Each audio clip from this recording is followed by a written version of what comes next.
ನೋಡಿ ಹಾ ನನ್ನ ಪರಿಸ್ಥಿತಿ ಯಾಕೆ ಹೀಗಾಗಿದೆ ಅಲ್ಲ ಎನ್ನುವ ಹಾಗೆ ಯೋಚನೆ ಮಾಡಿದೆ ನಾನು. ಹಾ ನನಗೆ ಅರ್ಥ ಆಯ್ತು, ಓ ನನಗೆ ಏನಾಗ್ತದೆ ಅಂತ ನನಗೆ ಗೊತ್ತಾಗ್ತದೆ, ಅಲ್ಲ ಆದ್ರೆ ಯಾಕೆ ಹೀಗೆ ಅಂತ ಗೊತ್ತಾಗ್ಲಿಲ್ಲ. ಹಾ ಸ್ವಲ್ಪ ಅಂದ್ರೆ ಕಾರಣ ಇವಳ ರೂಪ. ಹೌದಪ್ಪ, ಹೌದು, ಮನವ ಮೋಹಿಪ ರೂಪ. ಮನವ ಮೋಹಿಪ ರೂಪ. ಹಾ ಹಾಗಿದ್ರು ನನಗೆ ತೊಂದರೆ ಕೊಡ್ತಾ ಇದ್ದಾಳೆ ಅವಳು. ಹೌದು. ಯಾವ ರೀತಿಯಲ್ಲಿ? ಯಾವ ರೀತಿಯಲ್ಲಿ ಗೊತ್ತಾಗುವುದಿಲ್ಲ. ಅದೇ ಹೂವಿನ ಬಾಣದಂತೆ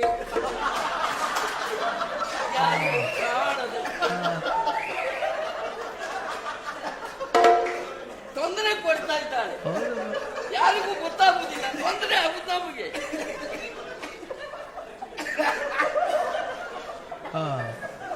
ಹೂವಿನ ಬಾಣ ಕಾಣದಂತೆ, ಯಾರಿಗೂ ಕಾಣದಂತೆ ಕಾಣದಂತೆ.